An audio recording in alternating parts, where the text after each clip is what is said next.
Revista Espírita, 1861. Jornal de Estudos Psicológicos. Allan Kardec. Ano 4, número 1, primeira parte. Boletim da Sociedade Parisiense de Estudos Espíritas. Resumo das atas. Sexta-feira, 16 de novembro de 1860. Sessão particular. Admissão de 2 novos membros. Comunicações diversas. Primeira, leitura de várias dissertações recebidas fora das sessões. Segunda, carta do Sr. de Porry de Marsella, presenteando a sociedade com a segunda edição de seu poema intitulado Urânia. A sociedade agradece ao autor por lhe haver permitido apreciar o seu talento e sente-se feliz por vê-lo aplicar-se às ideias espíritas. Revestindo a forma graciosa da poesia, essas ideias têm um charme que as tornam mais facilmente aceitáveis por aqueles a quem poderia melindrar a severidade da forma dogmática. Terceira, carta do Sr. L., fornecendo novos detalhes sobre o espírito batedor e obsessor, do qual a sociedade já se ocupou. Ver relato mais adiante. Quarta, carta das senhoras G., do departamento do INDRE, sobre as brincadeiras de mau gosto e as depredações de que são vítimas há vários anos e que atribuem a um espírito malévolo. Trata-se de 6 irmãs, malgrado todas as precauções que tomam, suas roupas são tiradas das gavetas dos móveis, mesmo fechadas à chave, e muitas vezes são cortadas em pedaços. Quinta, o Sr. Th. relata um caso de obsessão violenta, exercida sobre o médium de um espírito mau, ao qual aquele conseguiu dominar e expulsar. Dirigindo ao Sr. Th., esse espírito escreveu: "Odeio-te, pois que me dominas."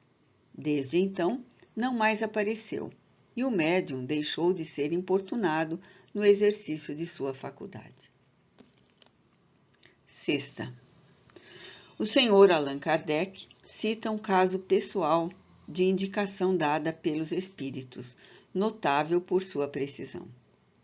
Numa conversa que ele teve na véspera com seu espírito familiar, disse-lhe este: "Encontrarás no Cycle de hoje um longo artigo sobre esse assunto e que responde à tua pergunta. Fomos nós que inspiramos o autor e o trabalho que ele expõe, o qual está relacionado com as grandes reformas humanitárias que se preparam." Esse artigo, de que nem o Sr. Kardec nem o médium tinham conhecimento, realmente se encontra no jornal indicado, sob o título designado, provando que os espíritos podem estar a par das publicações do mundo material.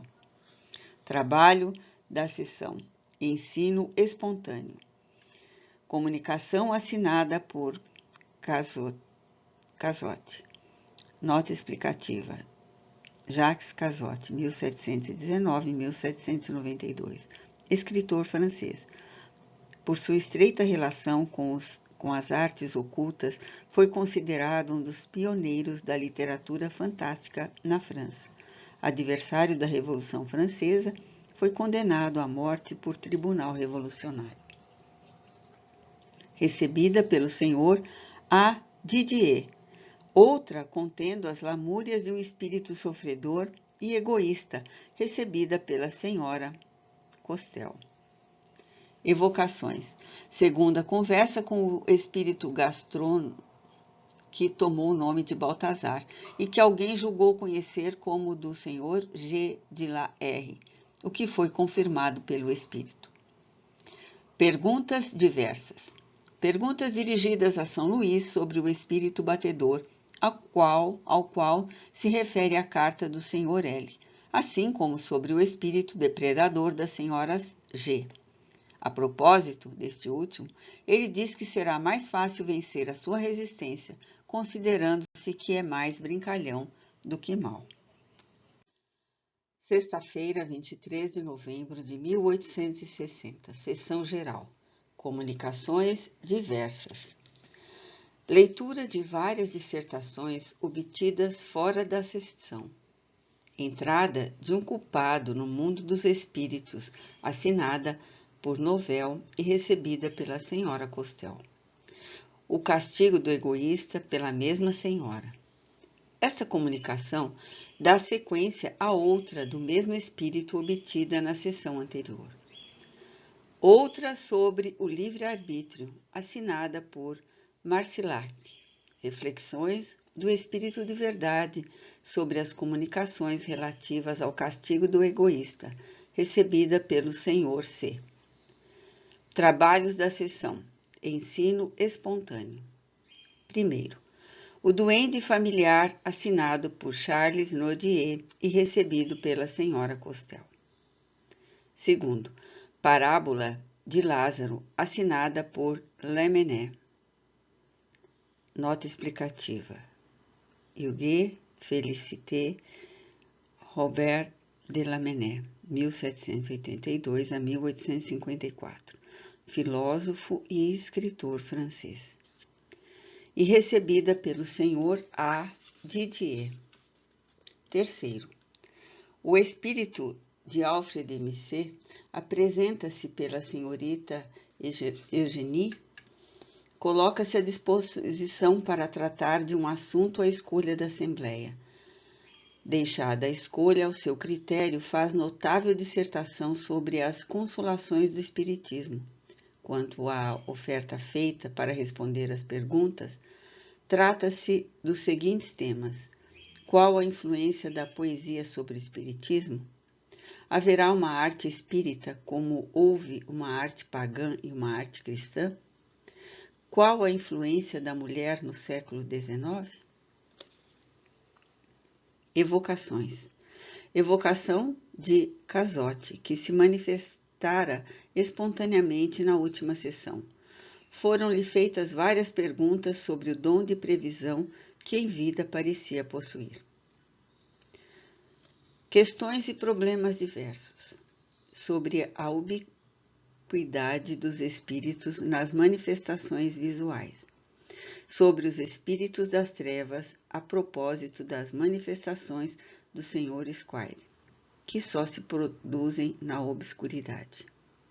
Nota: trataremos dessa questão em artigo especial falando do Sr. Squire. O Sr. Jobá lê 3 encantadoras poesias de sua lavra: A Felicidade dos Mártires, A Ave do Paraíso e A Anexação, esta última uma fábula. Sexta-feira, 30 de novembro de 1860, sessão particular. Assuntos administrativos. Carta coletiva assinada por vários membros a respeito da proposta do Sr. L. As conclusões admitidas pela comissão foram aceitas pela sociedade. A carta do Sr. Sol, rogando à sociedade aceitar a sua demissão de membro da comissão por motivo das viagens que o afastam de Paris durante a maior parte do ano. A sociedade exprime seu pesar pela decisão do Sr. Sol e espera poder mantê-lo no número de seus sócios. O Sr. Presidente fica encarregado de responder nesse sentido. Será providenciada a sua substituição na comissão. Comunicações diversas. Primeira, ditado espontâneo contendo novas explicações sobre a ubiquidade, assinado por São Luís. Discussão a respeito dessa comunicação. Segunda, outra assinada por Charles Nodier, recebida por um médium estranho à sociedade e transmitida pelo Sr. Didier, pai, a propósito do artigo Journal de Débat contra o Espiritismo. Terceira, o Sr. D, do departamento de Vienne, roga insistentemente seja evocado o Sr. Jean-Baptiste D, seu sogro, A sociedade jamais se presta a esses tipos de solicitações quando encerram apenas o interesse privado, sobretudo na ausência das pessoas interessadas, e quando estas não são conhecidas diretamente. Entretanto, tendo em vista o caráter honrado e a posição oficial do correspondente, as circunstâncias particulares apresentadas pelo defunto e o ateísmo que este último professou durante toda a vida, pensa a sociedade que tal evocação pode oferecer um proveitoso assunto de estudos. Em consequência, o põe na ordem do dia. Quarta. Vários membros relatam um interessante fenômeno de manifestação física de que foram testemunhas. Consiste no levantamento de uma pessoa pela influência mediúnica de duas jovens de 15 e 16 anos, que, colocando 2 dedos nas travessas da cadeira, a elevam 1 metro aproximadamente, seja qual for o seu peso, do mesmo modo que o fariam com o mais leve dos corpos.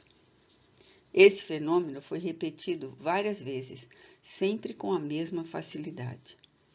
Dar-lhe-emos a explicação em artigo especial. O senhor Jobar leu um artigo de sua autoria intitulado A Conversão de um Campônio. Trabalhos da Seção. Ensino espontâneo. Dissertação sobre a ubiquidade, assinado por Chanin e recebido pela senhorita Iwet.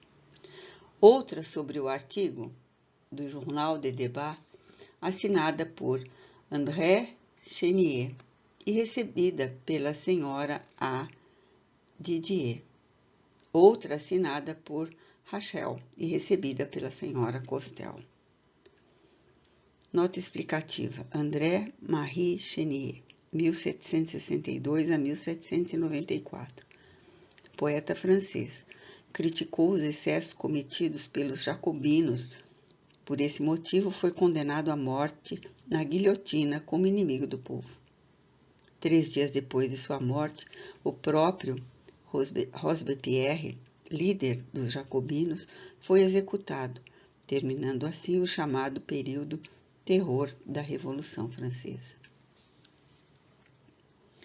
Um fato digno de nota, lembrado a propósito das 2 primeiras comunicações, é que, quando um assunto de certa importância se encontra na ordem do dia, é muito comum vê-lo tratado por vários espíritos, por intermédio de médiuns e lugares diferentes.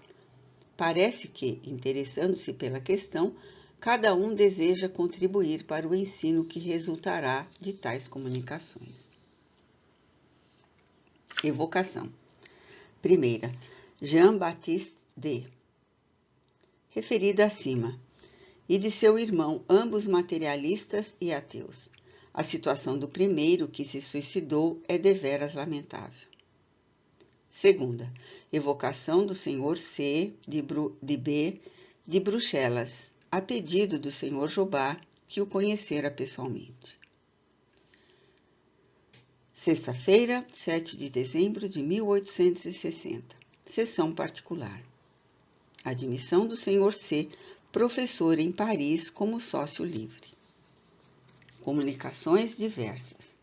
Leitura de uma dissertação assinada pelo Espírito de Verdade, recebida em sessão particular em casa do senhor Allan Kardec, a propósito da definição de arte, bem como da distinção entre a arte pagã, a arte cristã e a arte espírita. O senhor Teubé completa essa definição dizendo que se pode considerar a arte pagã como a expressão do sentimento material, a arte cristã, expressão da expiação, e a arte espírita, expressão do triunfo. Trabalhos da sessão. Ensino espírita espontâneo. Dissertação assinada por Lamennais, recebida pelo senhor A. Didier. Outra assinada por Charles Nodier, recebida pela senhorita Iwet. Continua o assunto iniciado a 24 de agosto de 1860, embora ninguém lhe tivesse guardado a lembrança e o pudesse recordar. Outra assinada por Georges e recebida pela senhora Costel. Evocação. O Dr. Kane, viajante americano e explorador do Polo Norte, o qual descobriu o mar livre além do círculo dos gelos polares. Apreciação muito justa da parte do espírito sobre os resultados dessa descoberta. Questões diversas. Perguntas dirigidas a Charles Nodier sobre as causas que podem influir na natureza das comunicações em certas sessões, notadamente neste dia em que os espíritos não tiveram a sua eloquência habitual. Discussão a respeito desse ponto. Sexta-feira, 14 de dezembro de 1860, sessão geral. O senhor Indermulher, de Berna, presenteia a sociedade com uma brochura alemã publicada em Glaris, em 1855, intitulada A Eternidade Já Não É Segredo, ou As Mais Evidentes Revelações sobre o Mundo dos Espíritos. Comunicações diversas. Primeira, leitura de uma evocação muito interessante e de várias dissertações espíritas obtidas fora das sessões. Segunda, fato de manifestação visual relatado pelo senhor Indermulher na carta que dirigiu à sociedade.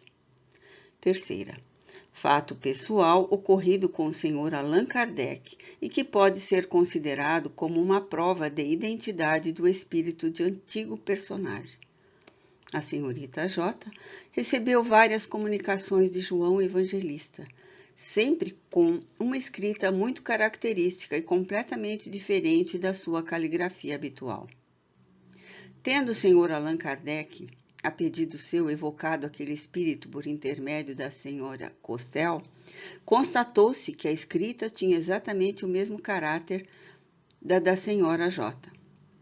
Embora a nova médium desconhecesse o fato, além disso, o movimento da mão tinha uma delicadeza fora do comum, o que constituía ainda uma similitude.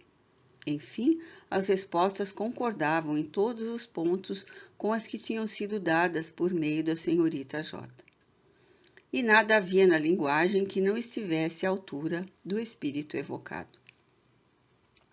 Quarta, notícia remetida do senhor D, de um caso notável de visão e de revelação, ocorrido com um agricultor poucos dias antes de sua morte. Trabalhos da sessão. Comunicações espíritas espontâneas. Os 3 tipos. Hamlet, 4, nota 4. Personagem principal de um drama de Shakespeare. Simboliza a dúvida intelectual perante a ação. Tartuffe, nota 5. Personagem da comédia de Molière, falso, devoto, homem hipócrita. E Dom Juan, 6. Personagem literário de origem espanhola, sedutor, ímpio e cruel. Assinada por Gerard de Nerval, nota 7. Gerard Labrunière Nerval, 1808-1855. Foi um dos maiores poetas e intelectuais do seu século. Esquizofrênico, passa muito tempo internado num sanatório e fica reduzido à mais completa miséria. Enforcou-se em um beco parisense. E recebida pelo senhor A. Didier. Fantasia assinada por Alfred de Musset e recebida pela senhora Costel. O julgamento assinada por Leão X e recebida pela senhorita Eugenie. Evocação. Do agricultor do qual falamos há pouco acima. Ele dá algumas explicações sobre suas visões. Notável particularidade é a ausência absoluta de ortografia e uma linguagem completamente semelhante à da gente do campo. Questões diversas dirigidas a São Luís sobre os fatos relacionados com a evocação tratada acima. O Livro dos Médiuns. Anunciada há muito tempo, mas com a publicação retardada em virtude de sua própria importância, esta obra aparecerá entre os dias 5 e 10 de janeiro, na livraria do Sr. Didier, nosso editor, localizada no Quai des Augustins 35. Nota 8. Nota de Allan Kardec. Ela é igualmente encontrada nos escritórios da Revista Espírita, Rua Santane 59, Passagem Santane. Um grande volume em 18 de 500 páginas. Paris, 3 francos, 50 pelo correio, 4 francos. Representa o complemento de O Livro dos Espíritos e encerra a parte experimental do Espiritismo, assim como este último contém a parte filosófica. Fruto de longa experiência e de laboriosos estudos, nesse trabalho procuramos esclarecer todas as questões que se ligam à prática das manifestações. De acordo com os espíritos, contém a explicação teórica dos diversos fenômenos, bem como das condições em que os mesmos se podem produzir. Não obstante, sobretudo, a matéria relativa ao desenvolvimento e ao exercício da mediunidade mereceu de nossa parte uma atenção toda especial. O espiritismo experimental é cercado de muito mais dificuldades do que geralmente se pensa. E os escolhos aí encontrados são numerosos. É isso que ocasiona tantas decepções aos que dele se ocupam, sem a experiência e os conhecimentos necessários. Nosso objetivo foi o de prevenir contra esses escolhos, que nem sempre deixam de apresentar inconvenientes para quem se aventure sem prudência por esse terreno novo. Não podíamos negligenciar um ponto tão capital e o tratamos com o cuidado que a sua importância reclama. Os inconvenientes quase sempre se originam da leviandade com que é tratado o problema tão sério. Sejam quais forem, os espíritos são as almas dos que viveram, no meio das quais estaremos infalivelmente de um momento para outro. Todas as manifestações espíritas, inteligentes ou não, têm por isso objeto pôr-nos em contato com essas mesmas almas. Se respeitamos os seus restos mortais, com mais forte razão, devemos respeitar o ser inteligente que sobrevive e que constitui a sua verdadeira individualidade. Fazer das manifestações uma brincadeira é faltar com o respeito que talvez amanhã reclamaremos para nós mesmos e que jamais é violado impunemente. O primeiro momento de curiosidade causado por esses estranhos fenômenos já passou. Hoje, que se conhece a fonte, guardemo-nos de profaná-la com brincadeiras descabidas e nos esforcemos por nela aurir o ensinamento apropriado que nos assegurará a felicidade futura. O campo é muito vasto e o objetivo por demais importante para cativar toda a nossa atenção. Até hoje, todos os nossos esforços tenderam para fazer o Espiritismo entrar neste caminho sério. Se esta nova obra, tornando-o ainda mais bem conhecido, puder contribuir para impedir que o desviem de sua destinação providencial, estaremos amplamente recompensados de nossos cuidados e de nossas vigílias. Não negamos que esse trabalho suscitará mais de uma crítica da parte daqueles a quem incomoda a severidade dos princípios, bem como dos que, vendo as coisas de outro ponto de vista, já nos acusam de querer fazer escola no Espiritismo. Se fazer escola é procurar nessa ciência um fim útil e proveitoso para a humanidade, teríamos o direito de nos sentir envaidecidos com essa acusação. Mas tal escola não necessita de outro chefe que não seja o bom senso das massas e a sabedoria dos espíritos bons, que a teriam criado sem a nossa participação. Eis porque declinamos da honra de a ter fundado, felizes de nos colocarmos sob a sua bandeira, não aspirando senão o modesto título de propagador. Se for necessário um nome, inscreveremos em seu frontispício Escola de Espiritismo Moral e Filosófico. E para ela convidaremos todos quantos têm necessidade de esperanças e de consolações. Allan Kardec. A Bibliographie Catholique. Nota explicativa. 9.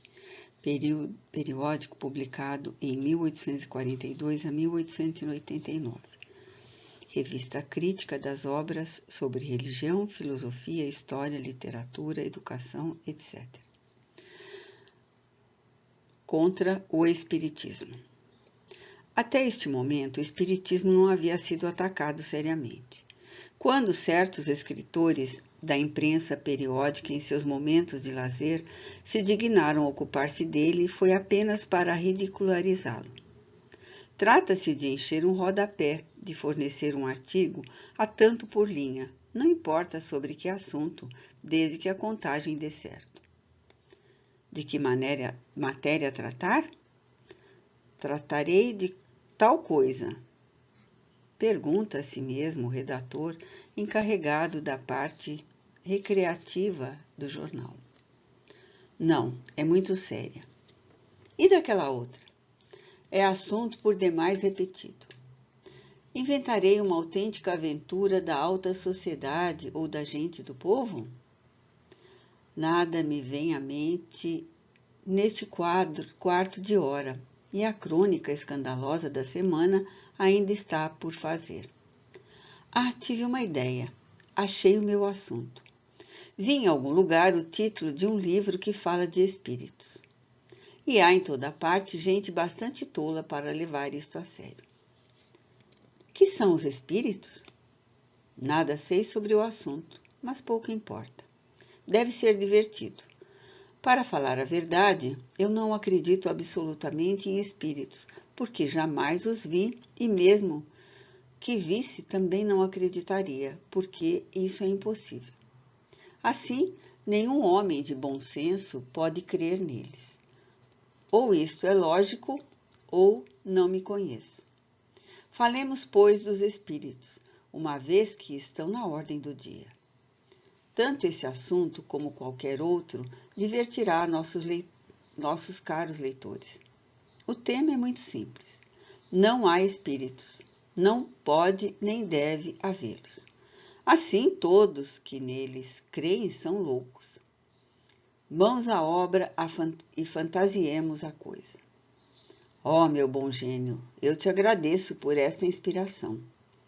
Tu me tiras de um grande embaraço, pois não há nada a dizer e preciso de meu artigo para amanhã, e dele não fazia a menor ideia. Mas eis um homem sério que diz: é um erro brincar com essas coisas.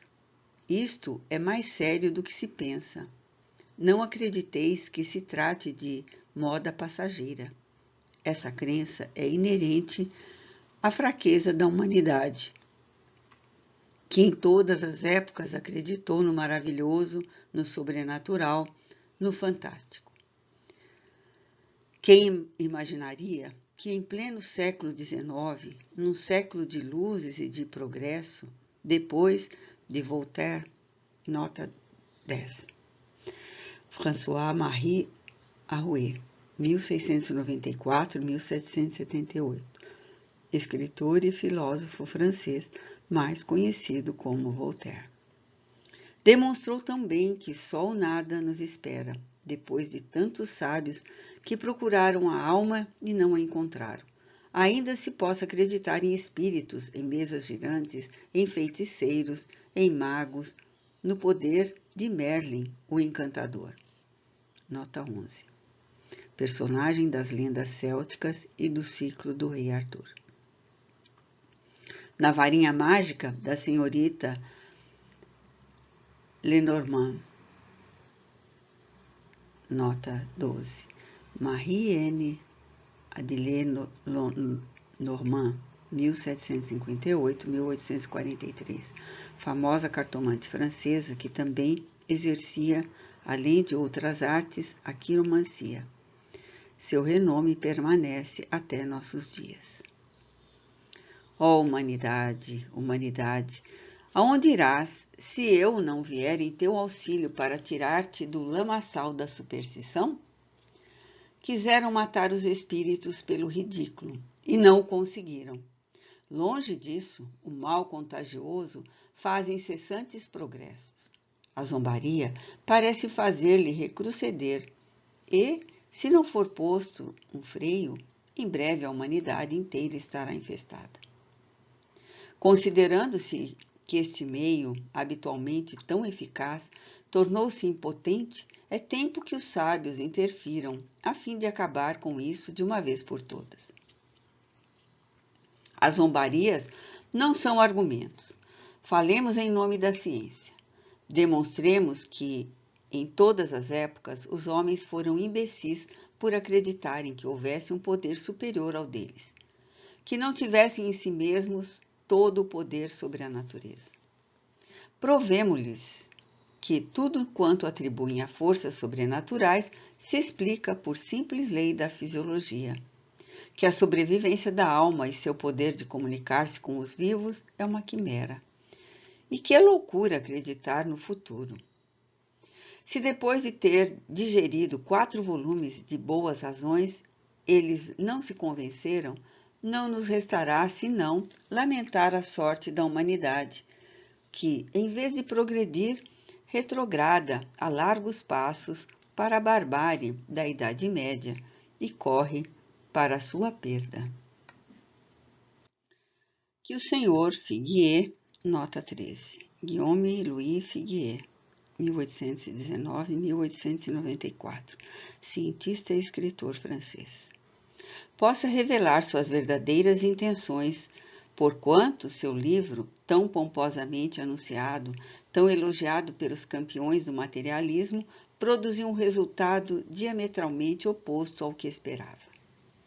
Mas eis que surge um novo campeão que pretende esmagar o espiritismo por outro meio. Trata-se do senhor Georges Gandhi, redator da Bibliographie Catholique, atirando-se num corpo a corpo em nome da religião ameaçada. E vejam só, a religião ameaçada por aquilo a que chamais de utopia. Tendes, pois, bem pouca fé em sua força. Acreditais, assim, na sua vulnerabilidade, desde que temeis que as ideias de alguns sonhadores possam abalar os seus fundamentos. Assim, considerais esse inimigo deveras temível, para atacá-lo com tanta raiva e furor. Obtereis resultado melhor que os outros? Duvidamo-lo, já que a cólera é má conselheira. Se conseguirdes amedrontar algumas almas timoratas, não receais acender a curiosidade no maior número de outras? Julgai pelo fato seguinte.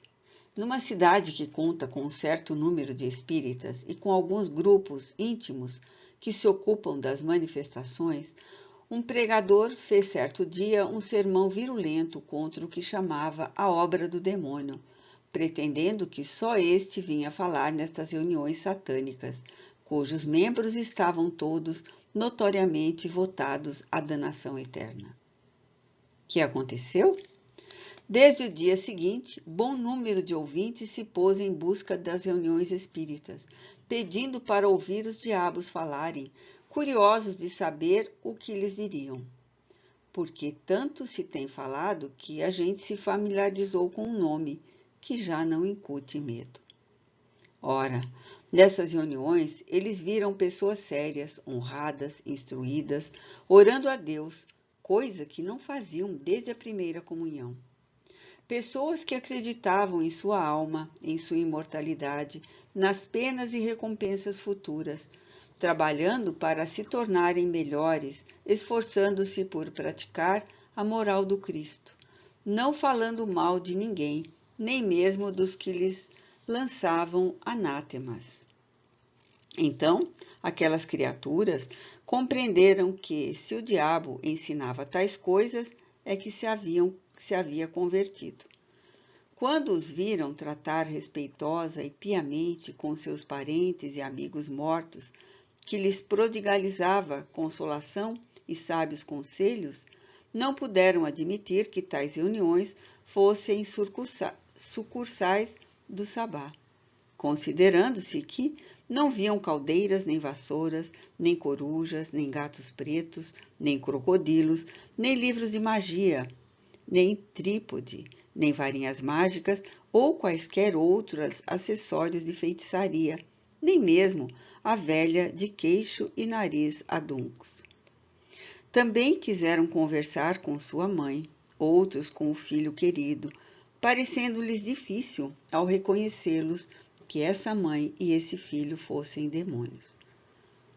Felizes por terem a prova de sua existência e a certeza de se reencontrarem num mundo melhor, perguntaram-se com que objetivo havia querido amedrontá-los, suscitando-lhes reflexões que jamais tinham imaginado. O resultado é que gostaram mais de ir ali, onde encontravam consolações, do que aos locais em que eram amedrontados. Como vimos, esse pregador enveredou por caminhos errados, sendo o caso de se dizer: mais vale um inimigo que um amigo incompetente. O Sr. Georges Gandhi espera ser mais feliz? Nós o citamos textualmente para edificação dos nossos leitores. Em todas as épocas das grandes provas da Igreja e de seus próximos triunfos, houve contra ela conspirações infernais, nas quais a ação dos demônios era visível e tangível. Jamais a teurgia e a magia tiveram mais voga no seio do paganismo e da filosofia do que no momento em que o cristianismo se espalhava no mundo para o subjugar. No século XVI, Lutero teve colóquios com Satã e um redobramento de feitiçarias, de comunicações diabólicas se fez notar na Europa, enquanto na Igreja se operava a grande reforma católica, que iria triplicar suas forças quando um novo mundo lhe abria destinos gloriosos sobre um espaço imenso. No século XVIII, na véspera do dia em que o machado dos carrascos deveria retemperar a Igreja no sangue de novos mártires, a demonolatria florescia no cemitério de Saint-Médard, ao redor das tinas de Mesmer e dos espelhos de Cagliostro. Nota 14. Alexandre Cagliostro, 1743-1795. Conde italiano. Nome como é conhecido o conde de Cagliostro e aventureiro Giuseppe Balsano. Era maçom e percorreu a Europa praticando a alquimia, o espiritismo e o hipnotismo. Hoje, na grande luta do catolicismo contra todas as potências do inferno, a conspiração de Satã veio visivelmente em auxílio do filosofismo. O inferno quis dar, em nome do naturalismo, uma consagração à obra de violência e de astúcia, que continua promovendo já há 4 séculos e que se apresta para coroar com uma suprema impostura. Aí reside todo o segredo da pretensa doutrina espírita, amontoado de absurdos, de contradições, de hipocrisia e de blasfêmias, como veremos a seguir, e que tenta, como a última das perfídias, glorificar o cristianismo para o aviltar, espalhá-lo para o suprimir, afetando o respeito pelo divino Salvador, a fim de arrancar na terra tudo que ele fecundou com o seu sangue e substituir o seu reino imortal pelo despotismo dos ímpios devaneios. Abordando o exame dessas estranhas pretensões, que julgamos ainda não suficientemente desvendadas e condenadas, pedimos aos nossos leitores a gentileza de acompanharem nossa caminhada, um tanto longa, nessa encruzilhada diabólica, de onde a seita espera sair vitoriosa depois de haver abolido para sempre o nome divino, ante o qual havemos dobrar os joelhos. A despeito de seus ridículos, de suas profanações revoltantes, de suas contradições sem fim, o Espiritismo constitui para nós precioso ensinamento. Jamais as loucuras do inferno haviam rendido à nossa santa religião mais deslumbrante homenagem. Jamais o havia Deus condenado com mais soberano poder a confirmar-se pelo testemunho destas palavras do Divino Mestre. Vos ex patre diablo estis. Nota explicativa 15. Veja João, capítulo 8, versículo 44. Este começo permite julgar a amenidade do resto.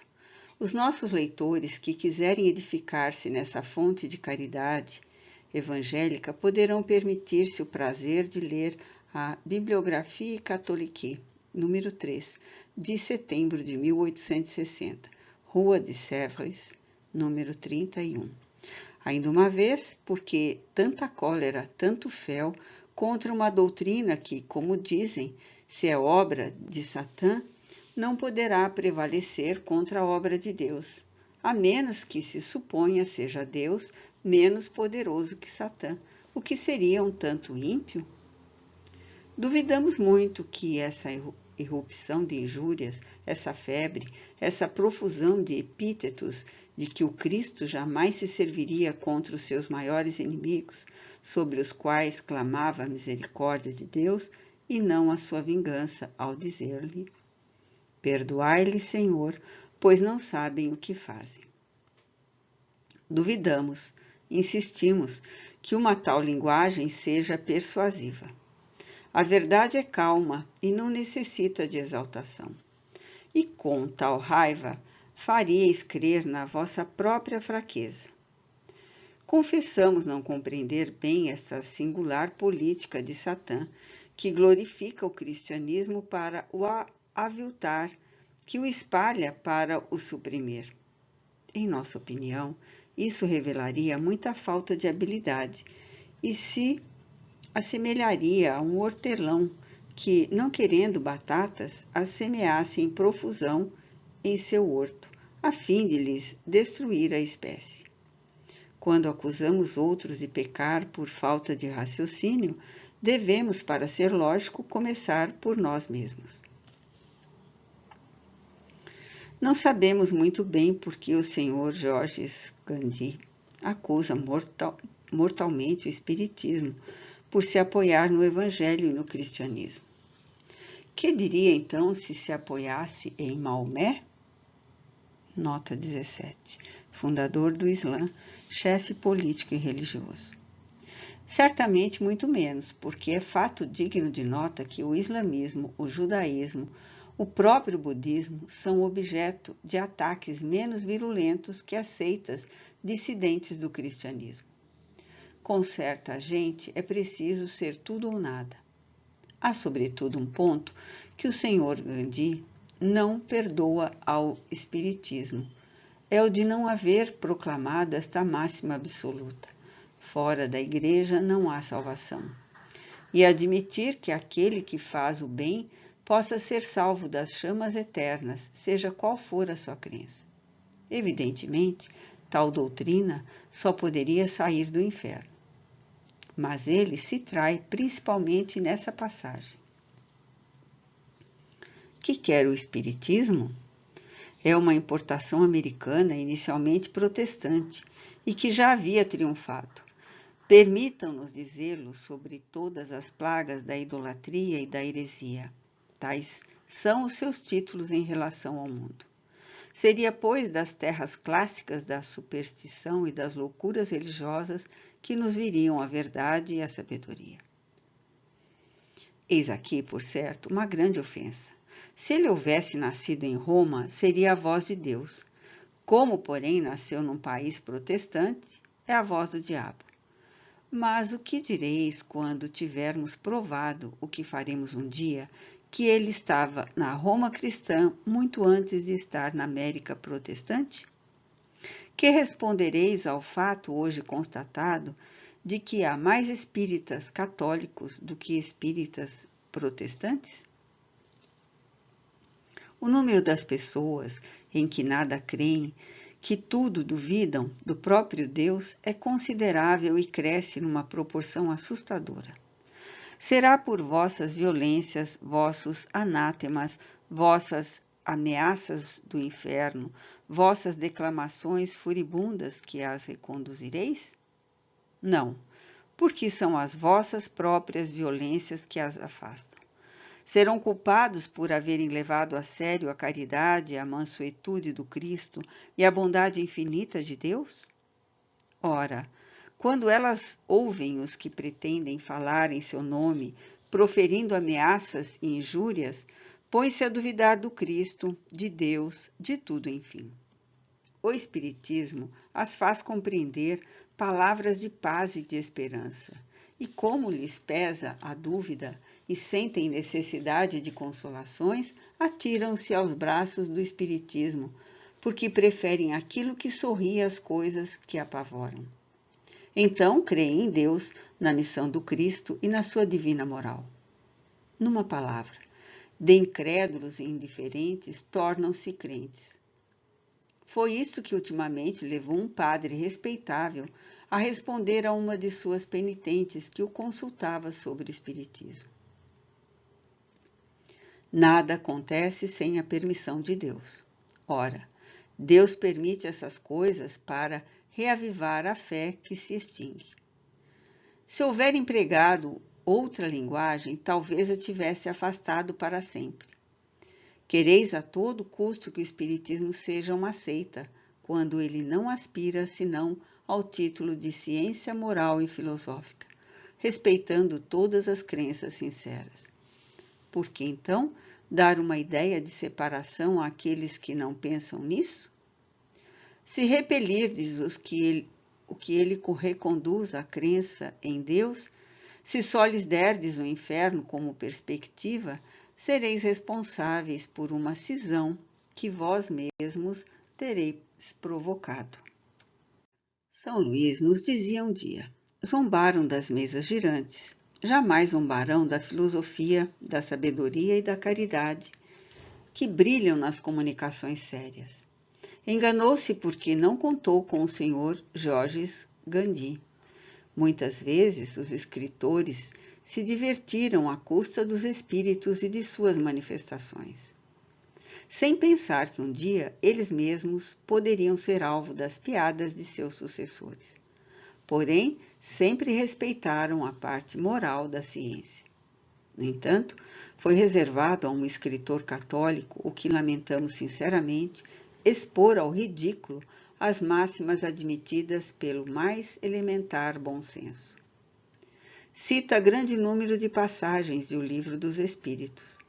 Não aludiremos senão a algumas delas que darão uma ideia perfeita de sua apreciação. Deus prefere os que o adoram do fundo do coração aos que o adoram exteriormente. O texto de O Livro dos Espíritos diz: Deus prefere os que o adoram do fundo do coração, com sinceridade, fazendo o bem e evitando o mal, aos que julgam honrá-lo com cerimônias que não os tornam melhores para com os seus semelhantes. Nota 18, O Livro dos Espíritos, questão 654. O Sr. Gandhi admite o inverso, mas como homem de boa fé, deveria ter citado a passagem textualmente, em vez de truncá-la de maneira a lhe desnaturar o sentido. Toda destruição de animais que excede os limites da necessidade é uma violação da lei de Deus. Nota 19, Livro dos Espíritos, questão 735. O que quer dizer que o princípio moral que rege os prazeres se aplica igualmente ao exercício da caça e da matança. Precisamente, mas parece que o Sr. Gandhi é caçador e pensa que Deus fez a caça, não para alimento do homem, mas para lhe proporcionar o prazer de, sem necessidade, prover a matança de animais inofensivos. Os prazeres têm limites traçados pela natureza, o limite do necessário. Pelos excessos, chegamos à saciedade. é a moral do virtuoso Horácio, nota 20. Quintus Horatius Flaccus, 65 a.C., 8 a.C., poeta lírico e satírico romano, além de filósofo. É conhecido por ser um dos maiores poetas da Roma antiga. Um dos pais do Espiritismo. Visto que o autor critica essa máxima, parece não admitir limites aos prazeres, o que não é muito religioso. Para ser legítima, a propriedade deve ser adquirida sem prejuízo da lei de amor e de justiça. Assim, aquele que possuir sem preencher os deveres de caridade que ordena a consciência ou a razão individual é um usurpador do bem alheio. Espiriticamente, estamos em pleno socialismo. O texto diz assim: só é legítima a propriedade adquirida sem prejuízo de outrem. Nota 21. Livro dos Espíritos, questão 884. A lei de amor e de justiça proíbe que se faça aos outros o que não desejaríamos que nos fizessem, condenando por isso mesmo a aquisição de bens por quaisquer meios que lhes sejam contrários. Nota 22. Idem, comentário à questão 884. Lá não se encontra que ordena a razão individual é uma pérfida adição. Não julgamos que se possa, em sã consciência, possuir à custa de justiça. O senhor Gandhi deveria dizer-nos em que casos a expoliação é legítima. Felizmente, os tribunais não são de sua opinião. A indulgência aguarda fora desta vida o suicida que se vê a braço com a necessidade, que quis impedir caísse a vergonha sobre os seus filhos ou sobre sua família. Aliás, São Luís, de cujas funções espíritas falaremos em breve, se digna revelar-nos que há escusas para os suicídios por amor.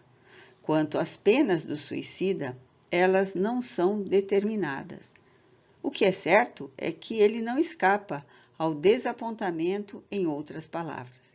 É pego na armadilha, como se diz vulgarmente neste mundo. Esta passagem está inteiramente desnaturada pela exigência da crítica do Sr. Gandhi. Seria preciso mencionar 7 páginas para restabelecer o seu texto. Com tal sistema, seria fácil tornar ridículas as mais belas páginas dos nossos melhores escritores. Parece que o Sr. Gandhi não admite gradação nem nas faltas nem nas penalidades de além-túmulo. Acreditamos num Deus mais justo e desejamos que o Sr. Gandhi jamais tenha que reclamar em seu favor o benefício das circunstâncias atenuantes. A pena de morte e a escravidão foram, são e serão contrárias à lei da natureza. O homem e a mulher, sendo iguais perante Deus, devem ser iguais perante os homens. Terá sido a alma errante de algum saint-simonista, apavorado à procura da mulher livre, que presenteou essa maliciosa revelação ao Espiritismo? Assim, a pena de morte, a escravidão e a submissão da mulher, que a civilização tende a abolir, são instituições que o Espiritismo não tem direito de condenar. Ó tempos felizes da Idade Média, por que passaste sem retorno? Onde estáis, fogueiras, que nos teríeis livrado dos espíritos? Citemos uma última passagem das mais benignas. O Espiritismo não pode negar uma tal salada de contradições, de absurdos e de loucuras que não pertencem a nenhuma filosofia nem a nenhuma língua. Se Deus permite essas manifestações ímpias, é que deixa os demônios, conforme ensina a Igreja, o poder de enganar os que os chamam, violando a sua lei. Então, o demônio é bonzinho, porque, sem o querer, nos faz amar a Deus. Quanto à verdade, a Igreja nos dá a conhecer. Ela nos diz com os livros sagrados que o anjo das trevas se transforma em anjo da luz e que seria necessário recusar até mesmo o testemunho de um arcanjo, caso fosse contrária à doutrina do Cristo, de cuja infalível autoridade é depositária. Aliás, ela tem meios seguros e evidentes para distinguir as seduções diabólicas das manifestações divinas. De fato, é uma grande verdade que se deveria recusar até mesmo o testemunho de um arcanjo, caso fosse contrária à doutrina do Cristo. Ora, que diz essa doutrina que o Cristo pregou pela palavra e pelo exemplo? Bem-aventurados os que são misericordiosos, porque alcançarão misericórdia. Bem-aventurados os pacíficos, porque serão chamados filhos de Deus. Aquele que se encolerizar contra seu irmão será réu de juízo. Quem disser a seu irmão raca será condenado pelo conselho, e qualquer que lhe disser louco será condenado ao fogo do inferno. Amai os vossos inimigos, fazei o bem aos que vos odeiam, e orai pelos que vos perseguem e caluniam, a fim de que sejais filhos do vosso Pai que está nos céus, que se levante o sol sobre bons e maus, e chover sobre justos e injustos. Porquanto, se não amardes, senão os que vos amam, que recompensa tereis? Não fazem os publicanos o mesmo? Sede, pois, perfeitos, como perfeito é vosso Pai que está nos céus. Não façais aos outros o que não gostaríeis que ele vos fizesse. Sendo, pois, a caridade o princípio fundamental da doutrina do Cristo, concluímos que toda palavra e toda ação contrárias à caridade não podem ser, como dizeis, com muita propriedade, senão inspirada por Satã, ainda mesmo que este se revestisse da forma de um arcanjo. É por esta razão que diz o Espiritismo: fora da caridade não há salvação. Sobre o mesmo assunto, remetemos o leitor a nossas respostas ao jornal Universe, números de maio e julho de 1859, bem como o Gazette de Lyon, de outubro de 1860. Recomendamos igualmente aos nossos leitores, como refutação ao Sr. Gandhi, a Lettre d'un catholique sur de la Spiritisme, pelo Dr. Grant. Se o autor dessa brochura, nota 29,